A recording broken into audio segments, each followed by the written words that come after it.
ত্রয়োদশ জাতীয় সংসদ নির্বাচনের বাকি মাত্র ৩ মাস।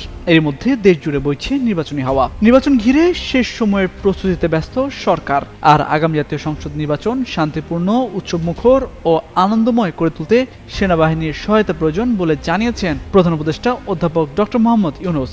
বুধবার দুপুরে মিরপুর সেনানিবাসের ডিফেন্স সার্ভিস কমান্ড ও স্টাফ কলেজ অডিটোরিয়ামে আয়োজিত কোর্স 2025 গ্র্যাজুয়েশন সনদ বিতরণ অনুষ্ঠানে একথা বলেন তিনি। দেশবাসীর দীর্ঘদিনের কাঙ্ক্ষিত এই নির্বাচনকে সত্যিকার অর্থে একটি শান্তিপূর্ণ উৎসব এবং আনন্দমুখর পরিবেশে অনুষ্ঠিত করতে সেনাবাহিনীর সহায়তা একান্তভাবে কামনা করেন তিনি। জুলাই গণ অভ্যুত্থানে সেনাবাহিনীর ভূমিকা স্মরণ করে তিনি আরো বলেন, সেনাবাহিনী সঠিক সময়ে সঠিক সিদ্ধান্ত নিয়েছিল।